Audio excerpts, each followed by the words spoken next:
So this is the basic way for you to get your items with the mystery box, and this is what moves the mystery box.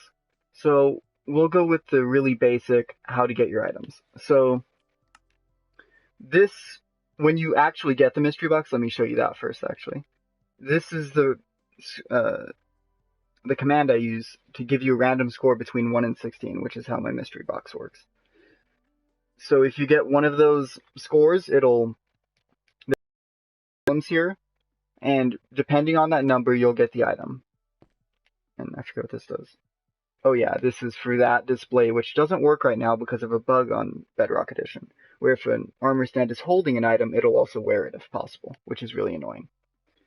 Anyways, so someone was in my game. What? I didn't know that. So I just got an armored piece of a chest plate, which is set to MBox 3. And if you'll see here, MBox 3 gives me a diamond chest plate. Test it again. Another diamond chest plate. It is random, but this tends to happen. So, a sword, if I can access my thing, there we go. 6. So this should be 6, iron sword. That's the basis for how this works. And after it gives you the value, what it does is it tests you for that value, and then gives you an item if you have that value. Then what it does is it replaces the item up here with this. So if you want to have a display, that's pretty cool. Doesn't work with armor, as I said, really annoying. And then this sets your score back to 0 so that you don't get this item repeatedly. You just get one of the item. Pretty simple. And now we're at the location. So this is the location reset. Let me go ahead and give it a value. So it's at the first location, which happens to be in the gym on my map. So let's have a look at it. Here's my mystery box, and Bedrock is not the best with rendering. So if I come here, and if I had points, I can buy the mystery box. Let me commit my animal cruelty to get back. And then you can see if I change it to another point, it went to 1 again, to 3. What'll happen is 3 is in my cafeteria down here in what I call the sewers. What'll happen is it'll go to 3, and just to show you that it's not still at this first location, we can go back, and it's not here. So how this is all accomplished is pretty simple. So this tests everyone for their location. This should be at all players or at yourself. I use myself as the main parameter for location, simply because it doesn't get as complicated. Because if you use everyone or one person, well, one person, it doesn't matter. But if you use everyone, then people get different values when you randomize it, and it's a mess. So I haven't had any issues with this, but it could be an issue, so I'm going to fix it now. So it tests you for the location, and then it takes a copy of one of these, depending on the orientation, and clones it down in the area I want it to be in. And then what this does, because on Bedrock, if you clone a button, it doesn't work.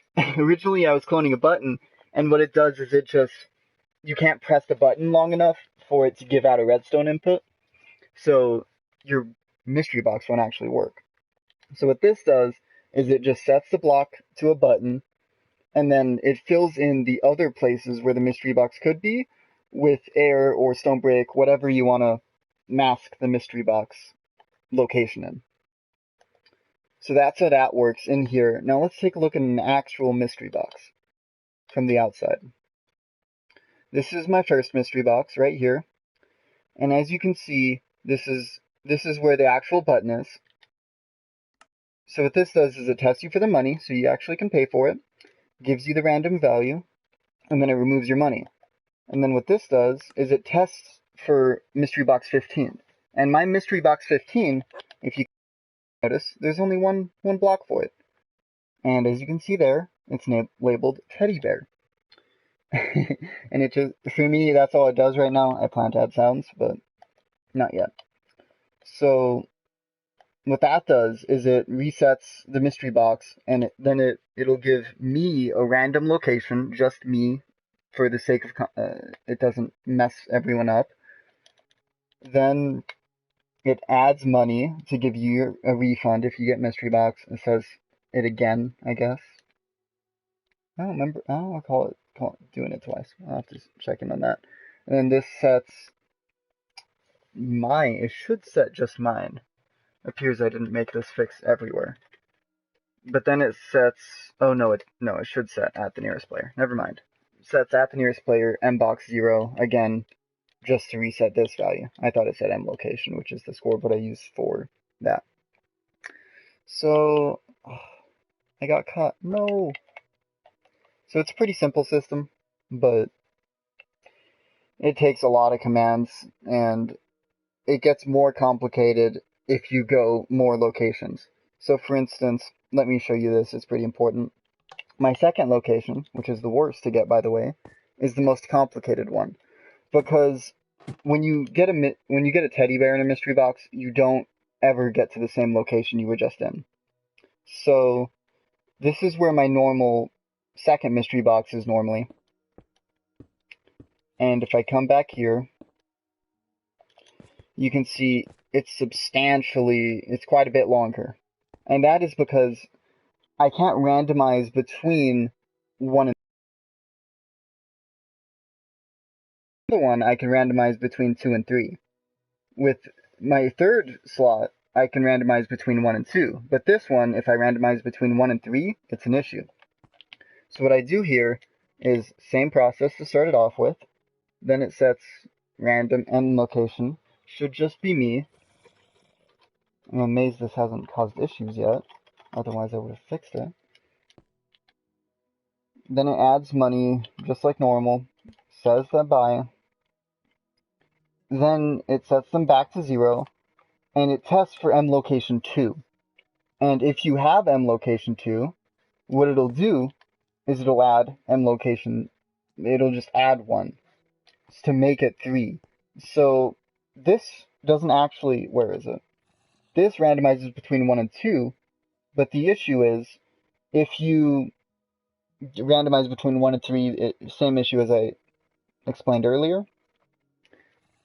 But if you do randomize between 1 and 2 and add 1, if it's 2, then you have a total of 3 and it's actually randomized. It's kind of complex, and I needed some help to figure out how to randomize that from the Discord server on Minecraft Commands. Anyways, if you have any questions, feel free to drop it in the comments, and I'll see you next time. Also, someone actually joined my live stream, which is pretty funny. I just do this because it's easier than taking a video and then